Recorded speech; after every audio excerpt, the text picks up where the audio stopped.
It's not a new day, and it's not on Deep Space Nine, which makes my now traditional opening statement wrong on both counts, but I suppose I got my money's worth from it. Worf and Dax, having just been presented to 7th Uncle Wayun the Creepy at the end of the last episode, are taken off to a holding cell, while Damar Dawson Biggs is introduced to the Breen. He's not pleased at having all of this sprung on him without warning, and even less so later after he's read the treaty. Apparently the Breen are to receive certain areas of Cardigan space for their support, areas that aren't yet decided upon. 7th Uncle Wayun tries first to reassure Damar Dawson Biggs that their space will be much bigger regardless after winning the war, and then saying Cardassia and all it owns is now part of the Dominion anyway, so it's not his choice to make. The Founders have spoken. To make matters worse, there are reports of a Klingon advance on a Cardigan position, one which will result in a catastrophic loss without reinforcements. This at least is something 7th Uncle Wayun reassures him is well in hand. Back on DS9, Martok, husband of Sorella, thinks the fight in question will be won shortly. He's so unconcerned that he moves on to congratulating Sisko on his recent wedding, and warns him marriage is just another form of warfare. Seagull Dukat and Kai Sin, the Delphic douchebag, have been doing the opposite of fighting. They're enjoying post-coital snacks and discussing their great future together. Seagull Dukat warns that the new plans of the Prophets may not be embraced by all, but Kai Sin isn't concerned. If the Sisko won't accept that he's no longer their chosen, the Prophets will make him. Perhaps that's something Cassidy would welcome. Supporters of the emissary are now expecting her to take a role in religious stuff as well, and that's something she's dead set against. She married the man, not the faith, and she has no intention of becoming an unofficial Vedek. It could be worse. They could be locked up on Cardassia like Dax and Worf. The latest escape attempt is being hampered by their constant bickering, so they abandon it to focus on the argument instead. Worf's still pissed off at what he's now calling Dax's seduction, the whole thing being a betrayal in his mind, but that'll have to wait. 7th Uncle Wayun and Damar Dawson Biggs have come for a lovely chinwag. 7th Uncle Wayun wants to clear up some questions he has. The Breen may have scraped their minds clean with those brainial gizmos, but the results aren't 100% clear. Also, they're going to be executed by the Cardigans if they don't answer. Worf's counter-offer is to grab 7th Uncle Wayun and break his fucking neck. The guards are a bit upset, but Damar Dawson Biggs thinks it's hilarious. He's in a good mood when he tells them they've got 2 days to talk before they end up in the same state as 7th Uncle Wayun. Kai Sin, the Delphic douchebag, is curious about her new lover. She wants to know all there is to know, which is obviously a touch awkward given that he doesn't really exist. Seagull Dukat's saved by a handy distraction in the form of Kai Sin receiving another vision. She's a bit more prepared for this one and greets the Prophets with assurances that she'll serve them well. There's a slight change of plan in this vision though, as they've decided it's time to reveal they're actually Par-Wraiths, and they want Kai Sin's support in reclaiming the Celestial Temple. Needless to say, she's a wee bit upset when she comes out of this one, what with having just learned that demons want her help in kicking the shit out of her gods. She tells Seagull Dukat to make one of her assistants bring her an orb so she can have a chat with the Prophets, and off he goes with a smile. Damar Dawson Biggs is in a good mood too. 8th Uncle Wayun has been created to replace the one who just received some extreme chiropractic therapy from Worf, which means he gets to mock the dead directly to their face. The smile's wiped away by his new Breen allies being invited into the control room and granted access to whatever they want. Damar Dawson Biggs balks at this and outright rebels when he's told all Cardigan military decisions will now go through the Breen. 8th Uncle Wayun makes it clear he can choose between abiding by those decisions or dying along with Dax and Worf. Dax and Worf themselves have other ideas. They've stopped the argument and started the escape plan again. Some fiddling opens the door and Worf twats a guard so they can grab weapons. Pooping ensues and Worf takes a shot to the leg. The whole thing was irrelevant as they're swiftly surrounded. Their absence is being felt back on DS9. Well, one of them anyway. Quark leaves a drink out for Dax at the same time every day, a gesture to ensure he's always ready for when she returns. Bashir's deep in thought, seemingly on the cusp of realizing quite how much he misses her before trailing off. Elsewhere on DS9, Kai-Sin still waiting for her orb. It's delivered and she tries using it to talk to the prophets, only to be faced with their silence. Seagull Ducat thinks now's a good time to explain that he's not exactly what he seems. He says he had a vision before coming here, one sent by Bajor's true gods, the Pa-Wraiths. Rumours of them being really evil and shit are greatly exaggerated, and they're actually pretty cool once you get to know them. Kai-Sin twatting him isn't enough to make him stop, so he goes on to point out the prophets did precisely jack shit when Bajor was invaded. What do you expect from gods who ignore their most devoted servant like they've ignored her? Also, the Pa-Wraiths will give her power and reverence, which is what she actually wants, if she's honest with herself. She tells him to bollocks again, so he leaves after a few insults.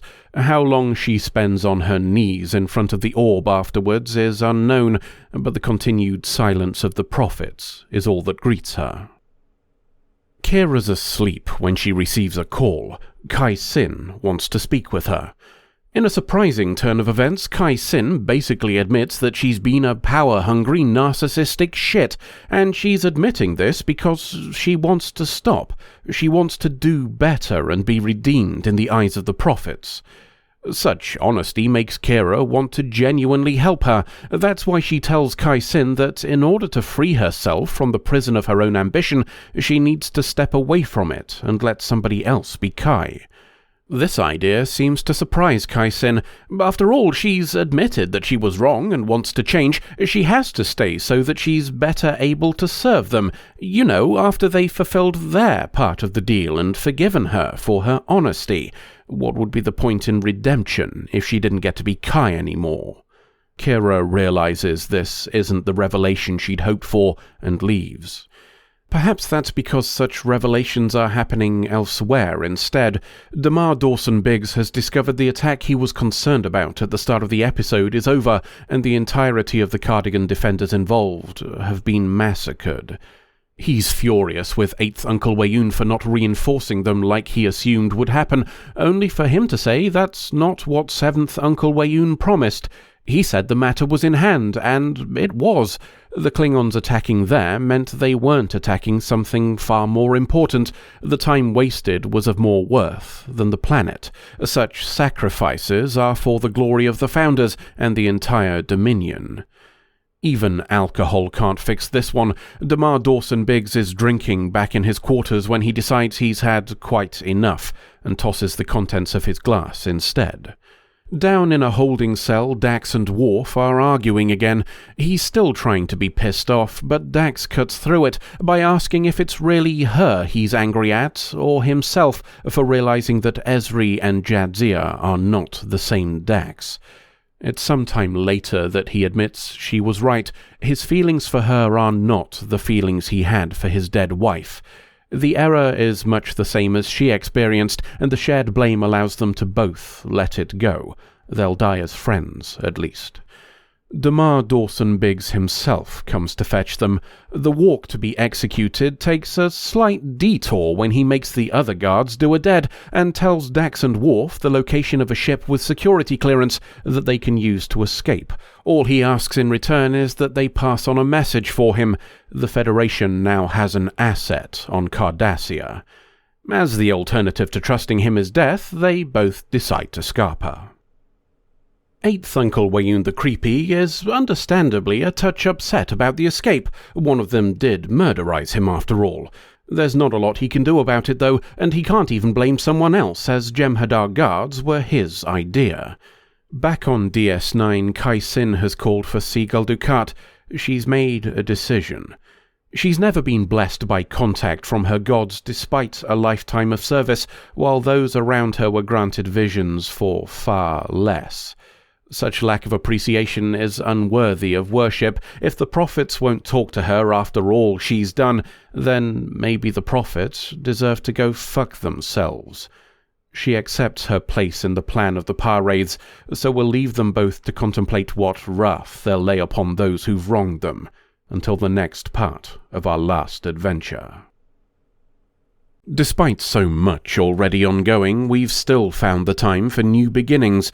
Damar Dawson-Biggs turns rebel, and Kai Sin, the Delphic douchebag, turns heretic. Except neither of them are really new, of course, if you've been paying attention.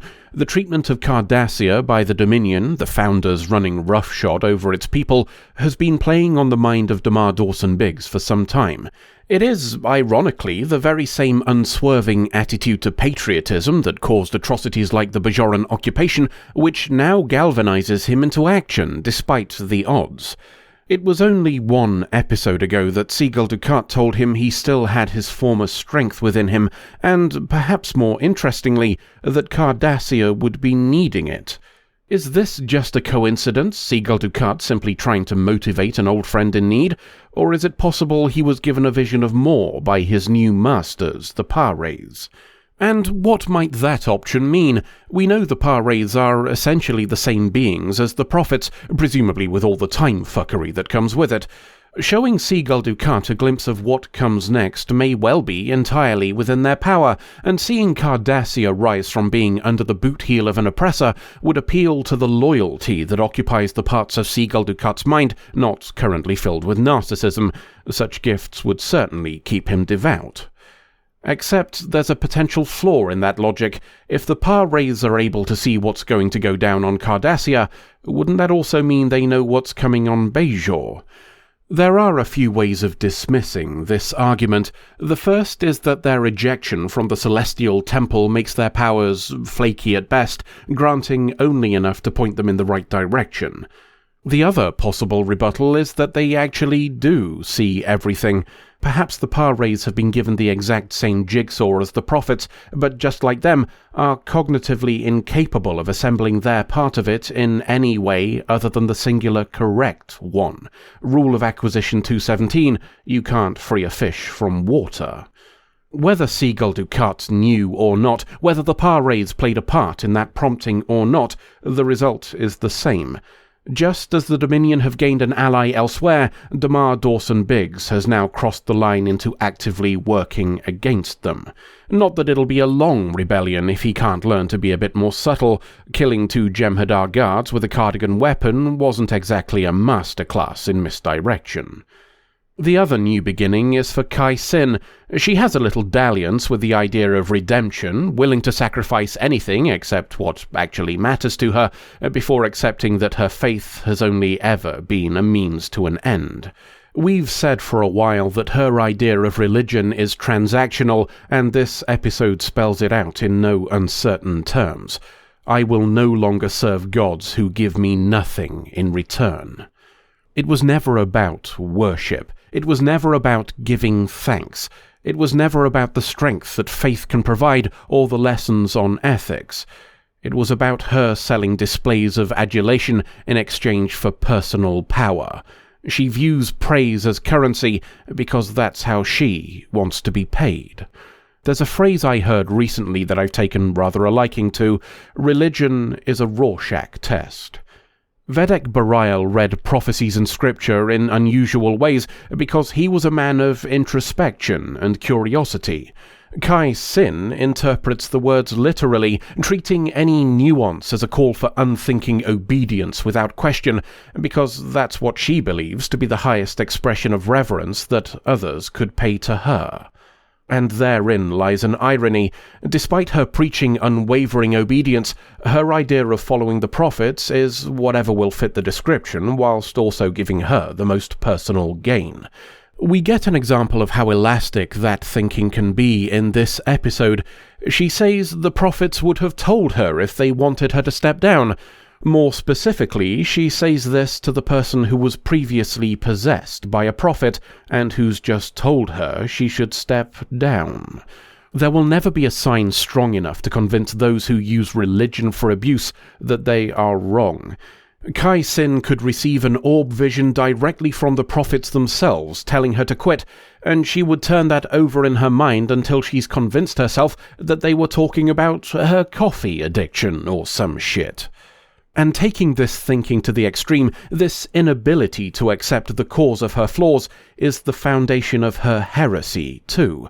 When faced with the choice to surrender her gains in exchange for acceptance, she decides her gods were unworthy of making that judgment in the first place. She didn't want redemption for Adami the person, she wanted validation for Kai Sin the savior. When given the choice between serving in heaven or ruling in hell, she tugged on her heat-proof gloves and gave the prophet a middle finger. I suppose we should touch on the Dax Worf Bashir business before we stop.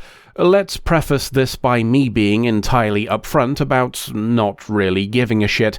The Bashir and Dax stuff feels a little forced to me, and having the whole thing be prompted by a bet from Quark makes it all vaguely grubby.